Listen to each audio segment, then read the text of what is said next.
त्याच्यावरचे सदस्य जे असायचे मिटिंगचा भत्ता किती ते म्हणता 10 रुपये.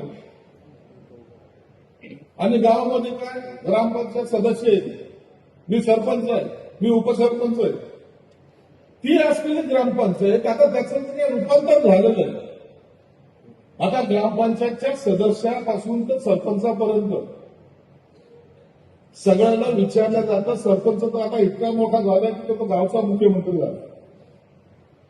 तो मग एनओसी मी नाही देणार जो पण मला विचारत नाही तोपर्यंत.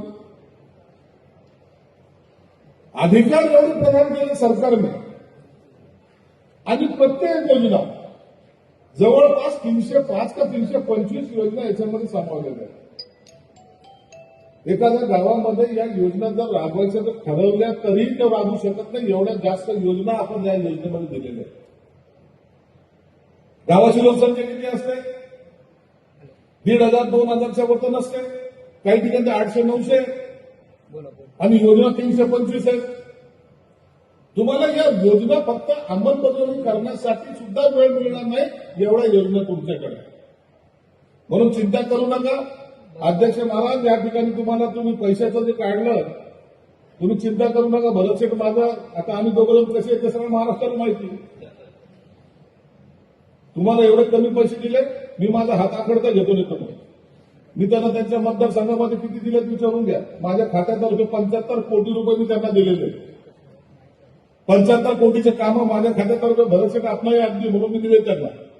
आणि आजही काम जोरदार पण तिथं चालू आहे. आपल्या जिल्ह्याला ते कधी कमी करणार नाही याची गॅरंटी मला आहे. हात धरून सही म्हणजे ताकद आपल्याच आहे. आपला माणूस आहे, आपल्या जवळचा माणूस आहे. जेव्हा माणूस जवळचा असतो त्या टायमाला घरचा माणूस उपाशी नसावा असं मानणारं मी आहे.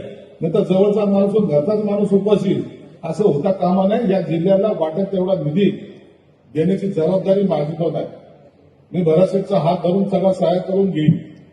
भरतशेठ, तुम्ही 15 ऑगस्टला जाता, आता झेंडावंदन करताय. तुम्ही तिकडचे पालकमंत्री, तुम्ही इकडचे पालकमंत्री. चिंता नाहीये. फक्त आता तुमच्याकडे आता एक विनंती राहणार आहे.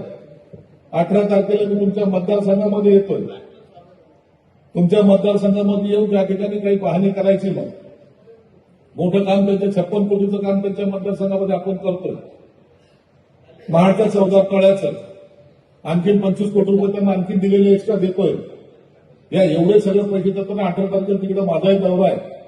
मी त्यांना विनंती करणार आहे, या संभाजीनगरमध्ये ग्रामीण भाग जरी म्हणत असलो तरी ग्रामीण भागाची सगळीकडून अटॅचमेंट अशी झालं की ते शहरी झालेलं आहे. कोणत्याही शहराच्या लगत असलेला ग्रामीण भाग आता शहरामध्ये मोडत चाललेला आहे. म्हणून या अशा ठिकाणी योजनेचा सर्वात जास्त उपयोग आपल्याला झाला पाहिजे. सेक्रेटरी साहेबांना सुद्धा सांगेल की आमचे कलेक्टर असेल, सीओ असतील, अत्यंत चांगल्या पद्धतीचं काम त्यांचं आहे. आपलं फक्त काम आहे मॉनिटरिंग करणं. जर तुम्ही महिन्यातून एक चक्कर मारून जर केलं, आता जे काय 60-40चा जो रेशिओ आहे त्या प्रमाणात आपण मागे आहोत. त्याच्यामुळे हे निधी आपल्याकडे वितरित झालेला नाही असं त्या अधिकाऱ्याने मला सांगितलं. म्हणून याच्याकडे जर जास्त लक्ष दिलं, आमच्याकडे कार्यकर्त्यांची कमी नाहीये, काम करणाऱ्याची कमी नाहीये, कामाबद्दल असलेली आस्था हे दाखवणाऱ्याची कमी नाही आणि सगळ्यात जास्त महत्वाचं म्हणजे नेतृत्वाचीही कमी नाही. फक्त त्यांना तू आता चल माझ्याबरोबर असं जरी म्हणलं तर मला वाटतं या जिल्ह्याचा काळापाळ ठेवायला जास्त कालावधी लागणार नाही.